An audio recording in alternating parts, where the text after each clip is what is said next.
안녕하십니까. 아주 힘있는 찬양 하나님께 감사드립니다. 우리 안에 또 밖에 있는 여리고 성이 주님의 능력으로 무너지는 역사가 우리 안에 일어나기를 기도합니다. 찬양을 들으면서 한 가지 그런 생각이 들었습니다. 요즘 워낙 더워서 다들 고생하고 계실 거라고 생각이 듭니다. 이 더위도 무너졌으면 좋겠습니다. 그래서 좀 시원해져서 곧 가을이 빨리 왔으면 좋겠는데 조금씩 찬바람이 불어오고 있는 것 같은데 좀 더 당겨졌으면 그런 마음이 듭니다. 우리 옆에 계신 분들과 좀 인사하면 좋겠습니다. 우리 안팎에 여리고가 무너질 줄로 믿습니다. 우리 이렇게 인사합시다. 우리 안팎에 여리고가 무너질 줄로 믿습니다. 네, 아멘. 네, 오늘은 로마서 14번째 말씀입니다. 남을 판단하는 사람아 라는 제목으로 말씀드리겠습니다. 잠깐 기도하겠습니다.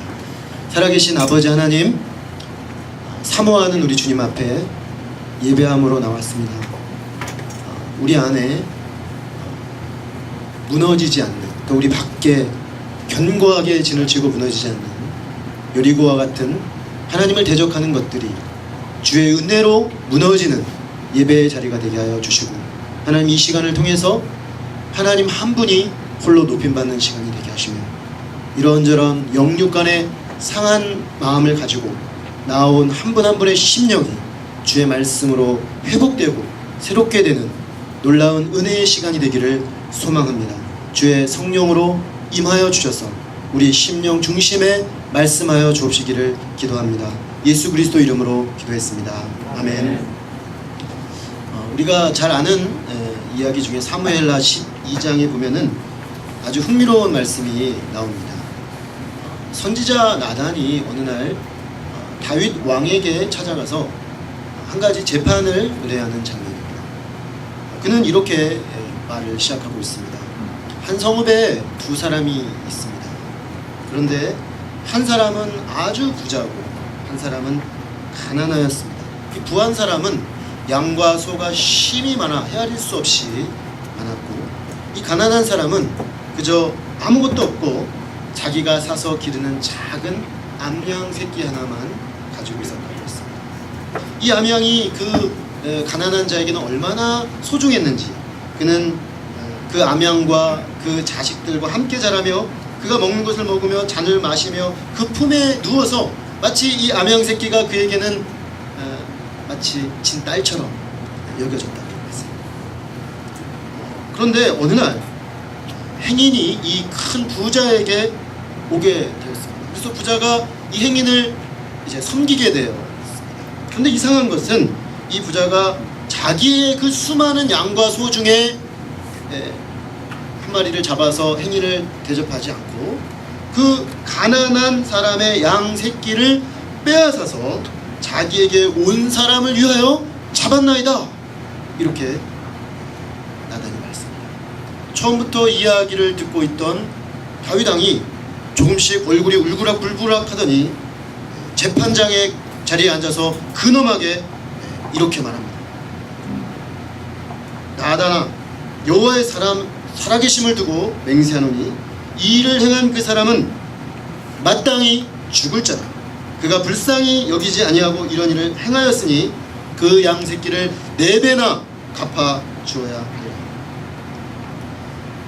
다윗 왕은 지금 자신에게 재판을 의뢰한 나단 선지자에게 왕으로서, 재판장으로서의 권위를 가지고 이 사람의 지금 문제는 분명히 죽을 죄악에 분명하다라고 선고하고 있는 것입니다. 그런데 이 말을 들은 나단 선지자가 다윗 왕에게 이렇게 말했습니다.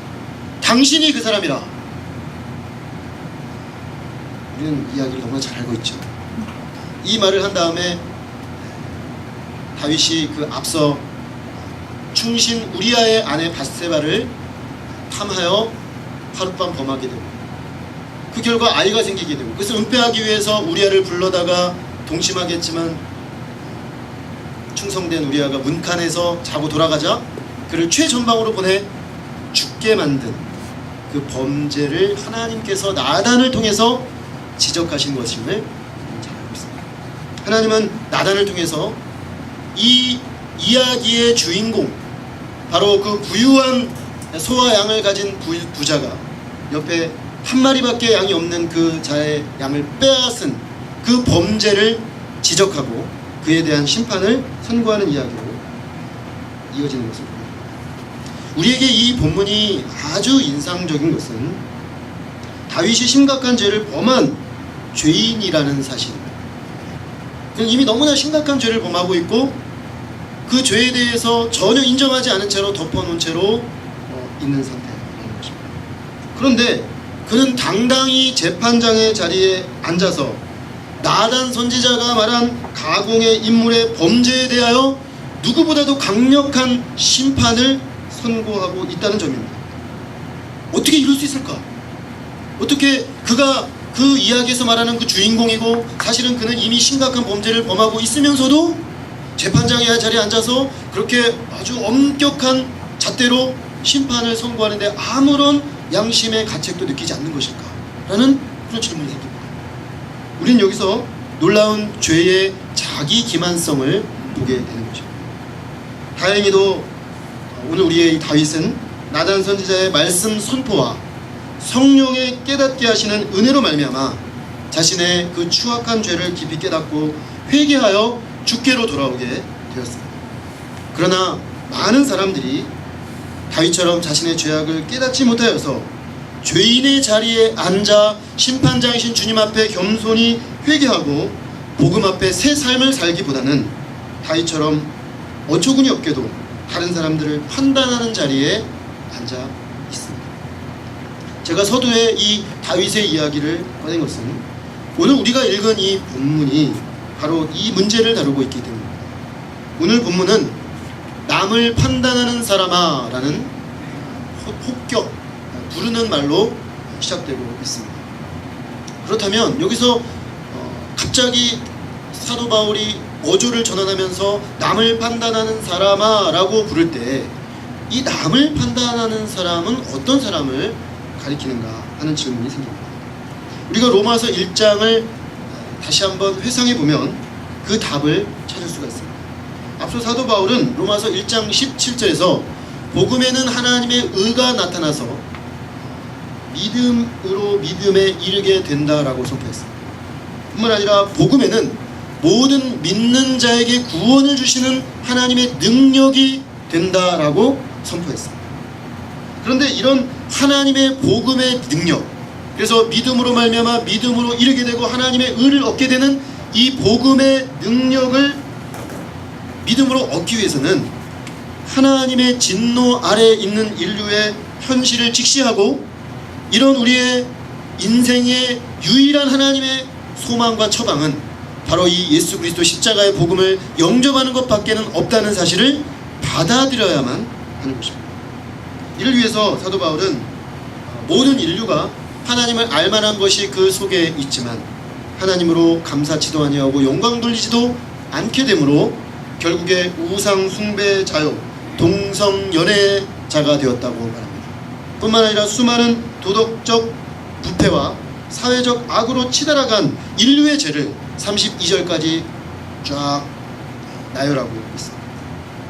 바울은 이를 통해서 하나님의 진노 아래 있는 우리 자신의 영적 현실을 깨닫고 복음 앞으로 나와 그 복음을 영접하고 새로운 삶을 모든 사람들이 살기를 바라는 것입니다. 그런데 바울은 자신의 이런 메시지를 들으면서 옳소 그렇습니다. 저 우상 숭배자들과 저 동성연애자들과 저 부패한 이방의 죄인들을 마땅히 하나님이 진노하시는 것이 맞습니다. 아멘. 말 잘하셨습니다. 이렇게 적극적으로 찬동하는 한 사람을 가상의 대화 상대로 불러오고 있습니다. 이 사람들은 앞서 하나님의 진노 아래에 있는 사람들의 대열에 자기를 넣지 않고 있습니다. 다시 말해서 하나님의 복음이 절대적으로 필요한 대상자에서 자신은 쏙 빼버린 것입니다. 그리고 지금 이 복음의 말씀이 하나님의 진노가 선포되고 있는 그 선포를 듣고 벌벌 떨어야 될 죄인들을 바라보면서 아 드디어 하나님의 의의 선포가 이루어지는구나 기뻐하고 있는 것입니다. 마치 끔찍한 범죄를 저질러 놓고서 버젓이 재판장의 자리에 앉아 다른 사람의 죄에 대해 판단하고 그에 합당한 벌을 찾아내는 그런 사람과 같습니다. 이런 사람들은 하나님의 진노 아래 있는 자신의 심각한 죄성을 깨닫지 못하기 때문에 자신들은 예수 그리스도의 십자가의 복음의 능력이 필요 없다, 또는 의지할 만한 것이 아니다라고 생각합니다. 이미 자신들은 의롭고, 이미 자신들은 깨끗하고, 이미 자신들은 아무런 문제도 없다라고 생각합니다. 그러므로 복음도 필요 없고 예수 그리스도의 십자가를 믿을 필요도 없는 것입니다.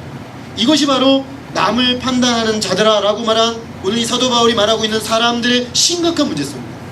그래서 단순히 다른 사람을 판단하는, 나는 좀 다른 사람을 판단을 많이 해, 이런 문제가 아니라 이렇게 심판장의 자리에 앉아서 하나님의 은혜의 복음으로 결코 나갈 수 없는 상태로 갇혀버린다는데 매우 심각한 문제가 있습니다. 사도 바울은 바로 이런 사람들을 향해서 남을 판단하는 사람이라고 말하고 있습니다. 그렇다면 여기서 남을 판단하는 사람들은 어떤 부류의 사람들입니까? 사실 바울은 로마서 2장 전체에서 유대인들을 상정하고 이 말을 하고 있습니다. 그런데 그는 처음부터 너희 유대인들아 이렇게 말하지 않고 남을 판단하는 자들아 라는 좀 보편적 언어를 사용해서 말합니다. 왜냐하면 유대인들은 항상 예수님 당시 또 1세기 복음이 전해질 당시의 유대인들의 문제는 하나님의 복음을 필요로 하는 대상자에서 자신들을 뺀다는 데 있었습니다. 이미 그들은 하나님의 백성이고, 이미 그들은 하나님의 은혜를 받은 사람들이고, 이미 구원받았고, 이미 깨끗하고, 이미 아무런 문제가 없기 때문에 자기들은 이 하나님의 복음의 선포와 아무 상관이 없다고 생각했습니다. 그래서 사도 바울은 남을 판단하는 사람아 라고 얘기하다가 17절 가서 아주 노골적으로 유대인이라 불리는 내가 라고 명확하게 그 대상자들을 특정합니다. 그리고 사실 오늘 이 본문에 남을 판단하는 사람이 누구냐는 2장 1절 본문과 관련해서 수많은 학자들의 논의가 있었는데, 유대인들이 1차적인 대상자이지만 더불어서 이방 세계에서 적어도 1장 17절 이하에서 32절까지 나열된 이런 죄악에 쉽게 물들지 않은 이방인들 중에 도덕적으로 굉장히 탁월한 사람들도 그 대상자가 될 수 있습니다. 예를 들면 세네카와 같은, 세네카는 당대 로마의 우상 숭배와 부도덕을 심각하게 질타하며 자신이 그 불의한 시대와 타협하지 않고 살기 위해 몸부림쳤던 사람이었어요. 이를테면 나는 이런 범죄와 상관이 없는 사람이다, 나는 하나님의 이런 십자가의 복음이 나는 사실은 필요 없다, 저런 사람들이 정말 필요하다, 이렇게 생각할 수밖에 없는 굉장히 의롭고 도덕적인 삶을 산 그런 사람들이라고 할 수 있습니다. 이처럼 일장의 하나님의 진노 아래에 있는 인류 아래에서 자신을 쏙 빼고 생각하면서 높은 심판자의 자리에 앉아있는 유대인들은 그렇다면 무엇을 의지하여 자신들을 하나님의 심판의 예외자로 본 것일까요?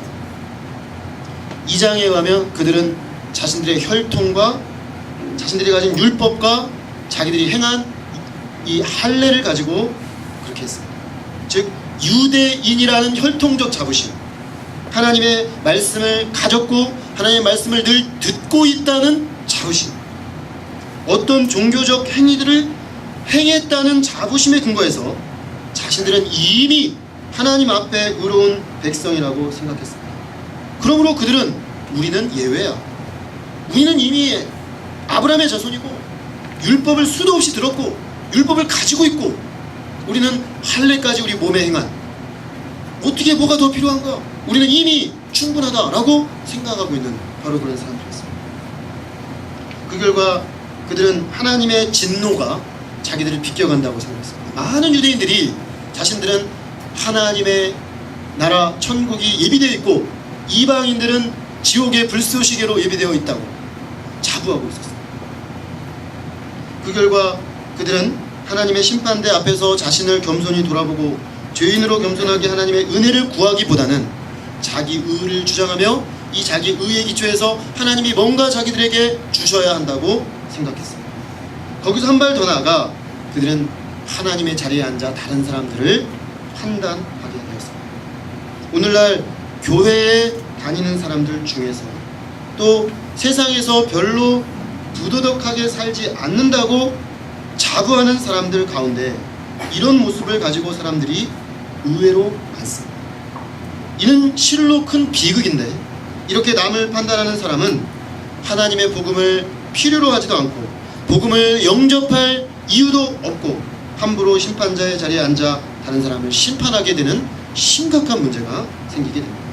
자, 그렇다면 우리는 어떻게 이런 남을 판단하는 자리에서 내려와서 주님의 복음을 겸손히 받는 자리로 나갈 수가 있겠습니까? 먼저 하나님의 심판은 진리대로 된다는 것을 알아야 합니다. 존 스토트 목사님은 우리 인간에게 이상한 약점이 있다고 말한 적이 있습니다. 즉, 인간은 자신을 제외한 모든 사람에게 비판적인 성향을 가지고 있다는 것입니다. 인간은 비판적 성향을 가지고 있는데 특징이, 약점이 자기를 제외한 모든 사람들에게 비판적인 것입니다. 그래서 자신에게는 지극히 관대하지만 다른 사람을 판단하는 데 있어서는 매우 가혹하다는 것입니다. 다른 사람의 수치스러운 행동에 대해서는 흥분하여 자기 의에 가득 찬 분노를 쉽게 발하지만 자신이 그와 똑같은 행동을 할 때에는 그럴 수 있지 뭐 라고 심각하게 생각하지 않습니다. 심지어 우리가 저질렀을 때는 그냥 넘어가는 그 잘못을 다른 사람이 저질렀을 때 그것을 정죄함으로 대리만족을 느끼기까지 합니다. 존 스토트 목사님은 이를 통해 인간은 자신의 죄도 지키고 자존심도 보유하게 된다는 것입니다. 죄와 함께 헛된 자부심을 유지하려는 인간의 이런 모습이 있다는 것입니다. 이것은 죄를 인정하지 않고 그저 쉽게 다른 사람을 판단하는 자리에 멈춰 설 수 있는 아주 편리한 장치이지만 매우 교활하고 매스꺼운 것이라고 말하고 있습니다. 사도 바울은 이처럼 교활하고 매스꺼운 방법으로 자기를 속이는 사람들이 직면하고 있는 위험에 대해서 말하고 있습니다. 즉, 이렇게 남을 판단하는 사람은 사실 이미 자기가 자신을 정죄하고 있다는 것입니다. 왜 그렇습니까? 다른 사람을 판단하는 자신이 사실은 똑같은 일을 행하고 있기 때문에. 그러면서 이런 일을 행하는 사람들에 대한 하나님의 심판은 진리대로 되고 있다고 사도 바울은 지적하고 있습니다. 여기서 하나님의 심판의 특징이 나타납니다.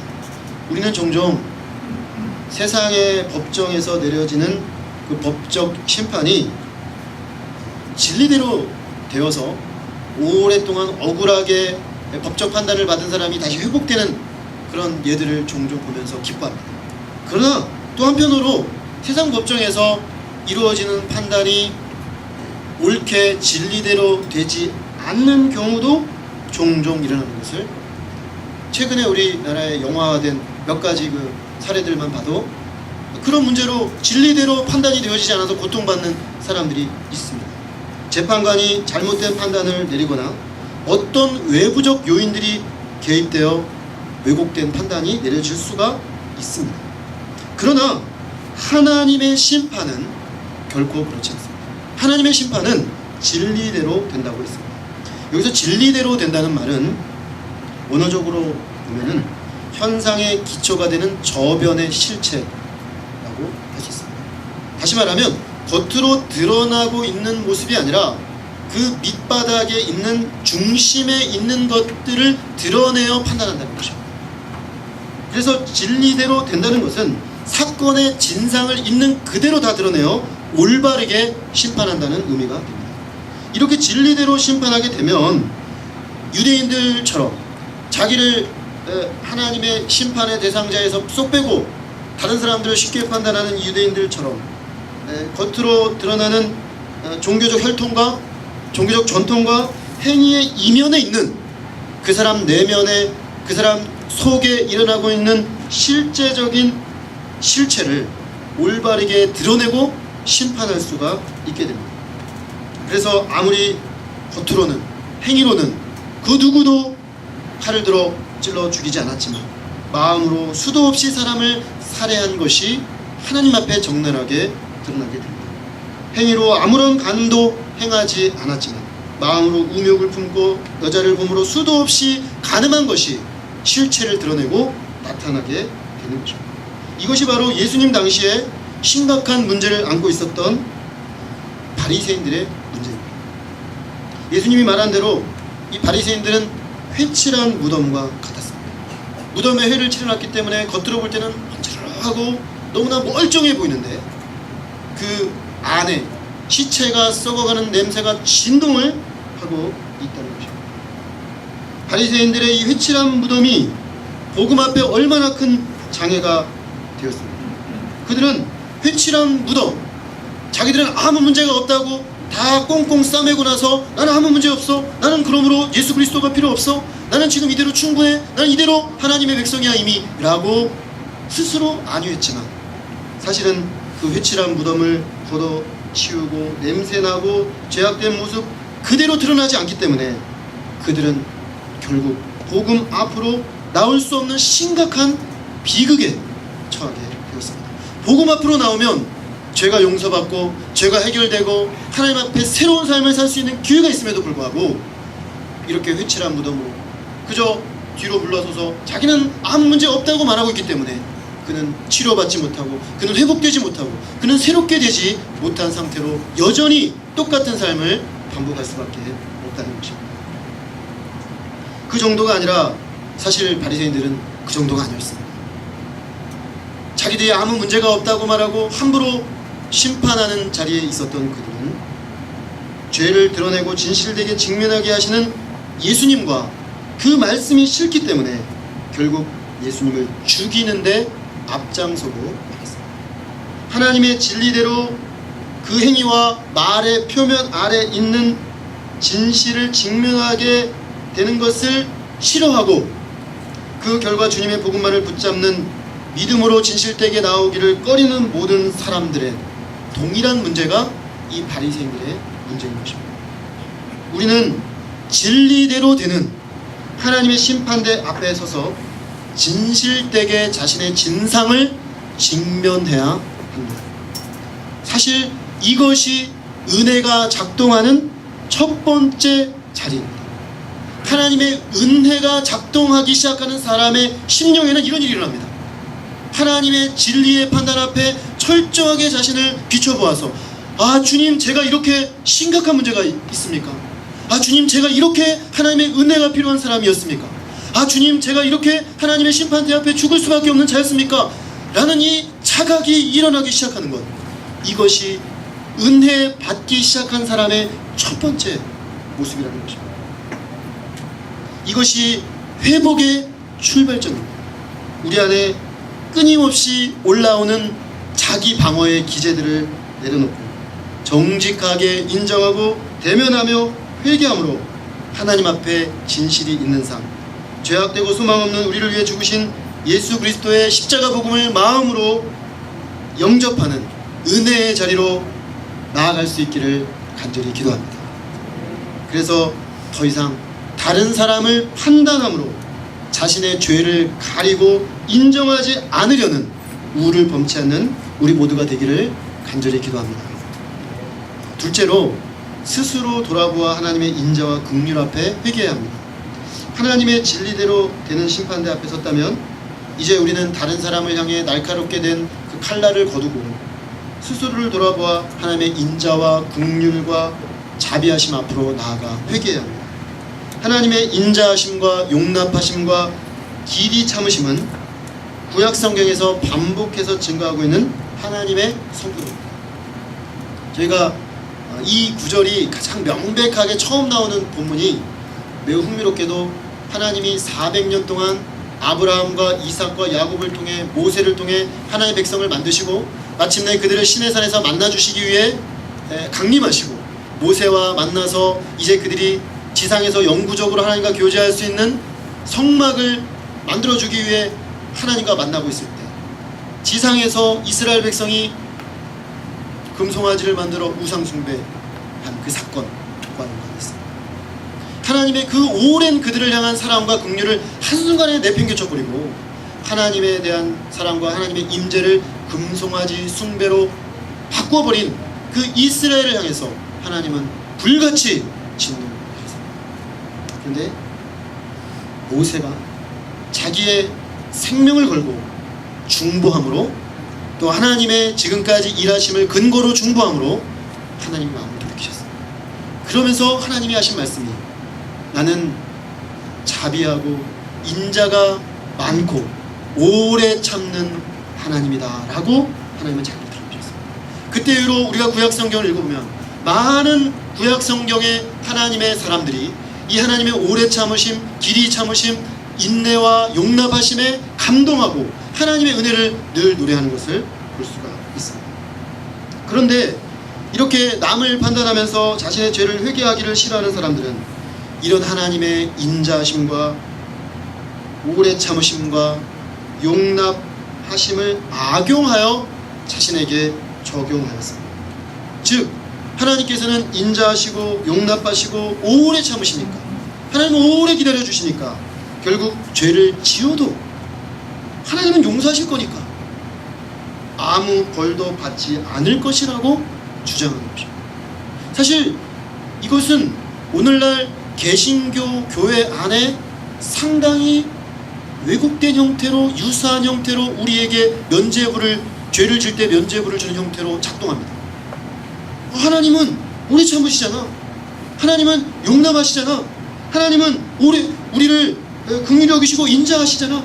그러면서 우리는 쉽게 죄를 용납하고 쉽게 자신을 죄에 넘겨줍니다. 결국 이 밑바닥에는 어떤 생각이 있는 것이냐면 하나님의 인자와 용납하심과 길이 참으심 이꼴 심판 없음이라는 잘못된 논리적 귀결에 이른 데 문제가 있습니다. 이는 구약의 하나님에 대해 어느 정도 알고 있는 사람들의 주장입니다. 그런데 그들은 자신들의 성경 지식을, 자신들의 조상들이 전해준 하나님의 말씀을 자신들의 잘못을 회개하지 않는 악한 도구로 사용했습니다. 하나님은 오히려 이들이 회개하도록 하기 위해서 그렇게 하셨는데 그들은 그것을 회개치 않는 도구로 악용했습니다. 이것은 사람들에게 흔히 나타나는 현상인데 신학적 논쟁과 질문을 던짐으로써 자신의 죄를 인정하는 것을 회피하는 현상입니다. 그런데 이런 행위는 죄를 짓는 것보다 훨씬 더 심각합니다. 왜냐하면 고집스럽게 회개하기를 거절하는 완악한 마음이 되어서 나중에는 결국에 자신의 죄를 인정하고 용서를 받아 돌이켜 새로운 삶을 살 기회를 영원히 박탈할 수 있기 때문입니다. 그래서 사도 바울은 이런 식으로 접근하는 사람들은 하나님을 멸시하고 있다고 말하고 있습니다. 하나님의 은혜를 도리어 자기의 죄를 합리화하는 데 쓰고 있기 때문에 이것은 하나님을 무시하고 있는 것이다라고 지적합니다. 고집과 회개치 않은 마음을 따라 마지막 날 하나님의 의로우신 심판이 나타날 그날에 임할 그 엄청난 진노를 쌓아가고 있다고 경고하고 있습니다. 회개할 수 있는 것이 하나님의 은혜입니다. 하나님께서 지금도 인자함과 용납하심과 오래 참으시는 것은 우리 죄에도 불구하고 우리에게 심판이 없을 것이라는 면죄부를 주기 위함이 아닙니다. 심판은 있습니다. 진리대로 되는 의로운 하나님의 심판은 반드시 있습니다. 오늘날 교회에서는 하나님의 심판의 교리가 사라지고 있습니다. 누가 심판의 교리를 좋아하겠습니까? 그런데 심판은 있습니다. 반드시 있습니다. 성경이 그렇게 증거하고 있고 지난 인류의 역사가 그것을 증거하고 있습니다. 심판의 교리가 사라진 교회, 심판의 교리를 귀중하게 여기지 않는 교회는 결국 겸손하게 하나님 앞에 자신의 죄를 정직하게 인정하고 회개하는 일을 볼 수가 없습니다. 부흥은 회개에서부터 시작된다고 하는데, 참된 교회의 회복은 회개에서부터 시작된다고 하는데, 그런 참된 교회 회복과 부흥이 없어진 이유는 하나님의 어미하신 심판 앞에 경외함으로 서는 일들이 사라지고 있기 때문입니다. 거룩하고 어미하신 하나님의 심판대 앞에 서되 진리대로 되는 의로운 심판대 앞에 선다고 한번 생각해 보겠습니다. 그렇다면 과연 누가 그 심판대 앞에서 살아남을 수가 있겠습니까? 하나님은 그러므로 지금 당장 그 심판을 그 누구도 감당할 수 없기 때문에 지금 당장 우리를 심판하지 않으시고 어찌든가 오래 참으시고 어찌든가 인자를 베푸시고 어찌든가 용납하셔서 돌이켜서 그 심판을 받지 않기를 원하시는 것입니다. 이 하나님의 오래 참으심을 심판 없음으로 오판하여 해석하고 동일한 행위를 고집스럽게 계속하는 사람들로 인해서 하나님의 마음은 지금도 너무나 나쁘십니다. 하나님은 심판하실 수밖에 없는 공의로우신 하나님이십니다. 그러나 그 심판을 받아 인생들이 죽기를 결코 원치 않으시기 때문에 마치 화살을 잡아당겨서 쏘긴 쏴야 되는데 이 활시가 날아갈 것 같아서 손을 떨면서 붙잡고 있는 상태와 똑같습니다. 제가 이번에 8.15 광복절 기념으로 영화를 한 편 TV에서 나오는 걸 봤는데 갑자기 제목이 안 나요. 화살인데 최종병기 활 그걸 봤습니다. 근데 제가 그 영화가 참 인상적이었어요. 왜 인상적이었냐면 이 활을 쏘는 이 박해일 이 배우가 쏘면 백발백중인데 이 청나라 군인들에게는 공포입니다. 왜냐면 어디서 날라올지 몰라요. 휘어서 들어가기도 해요. 근데 이 사람이 쏠 때 보면 꽉 잡고 돌립니다. 이렇게 돌려가지고 꽉 하면서 부르르 떨고 있어요. 저는 말씀을 준비하는데 그 장면이 생각났어요. 하나님은 이 활시를 당겨서 쏠 수밖에 없으십니다. 그런데 붙잡고 계신 거죠. 왜냐면 이건 쏘면 백발백중이고 정확하게 심판이 되어지기 때문에 자비가 없는 것이죠. 하나님은 어찌든가 이걸 쏘지 않으려고 오래 참고 계신 것입니다. 용납하고 계신 것입니다. 이것이 하나님의 오래 참으시는 그 은혜인 것입니다. 그러면서 계속해서 이런 하나님의 은혜와 자비를 기억하지 못하고 동일한 범죄를 하나님을 무시하며 하나님 심판은 없다고 생각하며 행하는 사람들을 보는 하나님의 마음은 얼마나 아프겠습니까? 이것이야말로 하나님을 멸시하는 행위가 아니고 무엇이겠습니까? 지금 이 순간에도 하나님의 은혜로 그 심판의 때가 늦춰지고 있습니다. 그러나 회개치 않고 고집스럽게 버티고 있는 그 순간에도 사실은 하나님의 은혜가 부어지면서 동시에 하나님의 진노는 차곡차곡 쌓여 마침내 그 붙잡고 있는 활시를 놓으실 때가 올 것입니다. 그러므로 지금은 은혜 받을 만한 때입니다. 그러므로 지금은 고집스러운 마음을 돌이켜 회개할 때입니다.